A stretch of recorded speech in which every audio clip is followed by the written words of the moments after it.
तरह तरह का जो है ना लोग चरवाहा वगैरह आकर के इसको नुकसान पहुंचाता था, लड़का लड़की वगैरह का मामला जो आजकल ज़माने में चल रहा है, इस तरीके से यहाँ लोग गंदा काम करते थे।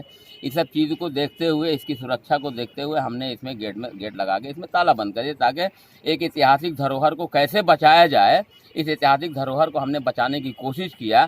लेकिन यहाँ के लोग इस पर राजनीति करने लगे। जब तक ये खुला हुआ था कोई इस पर राजनीति नहीं हो रही थी, कोई विभाग इस पर नहीं सामने आ रहा था। लेकिन जब से हमने इसका सुरक्षा किया, ताला लगाया, उसके बाद राजनीति जो है ना इस पर होने लगी। नमस्कार, न्यूज़ पल्स में आप सबों का स्वागत है और मैं हूं संतोष सिंह।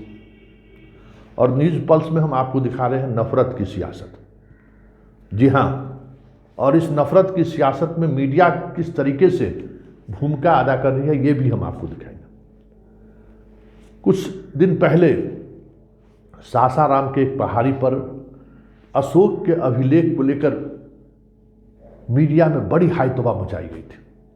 कहा जा रहा था कि मुसलमानों ने अशोक के अभिलेख को गंदा कर दिया, उस पर कब्जा कर लिया है। कई तरह की खबरें चली।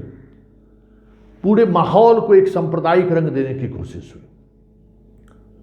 स्वाभाविक तौर पर हजारों हजार बरस से वो अभिलेख वहां पे पड़े हुए थे, कोई देखने वाला नहीं था।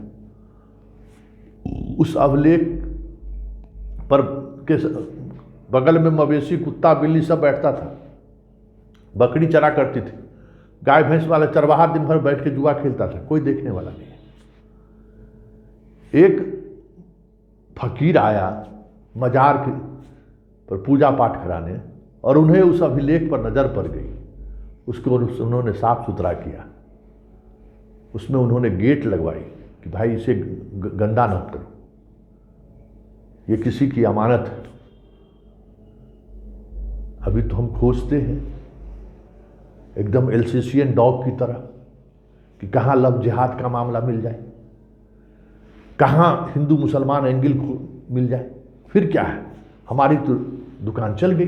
और हम लोगों ने ये तय किया एसडीओ साहब की बैठक में कि नहीं, एक चाबी जो है ना हम लोगों को एक हैंड ओवर करना है। इसलिए आज हम एक चाबी शिलालेख की हैंड ओवर कर रहे हैं।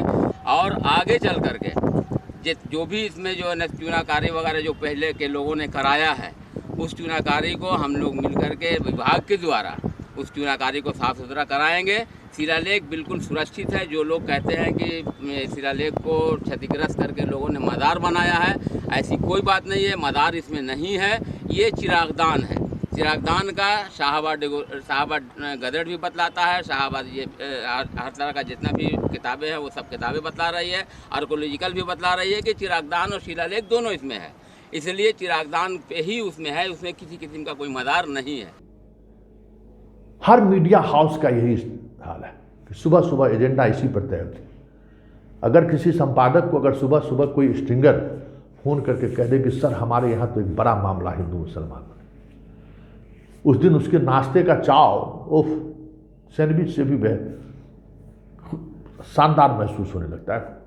मतलब गदगद हो जाएगा संपादक। अरे चलिए, आज तो हमारी नौकरी रही, आज तो हम दिन भर इस पर खेल लेंगे, सरकार और सत्ता तो हमें चावसी देगी।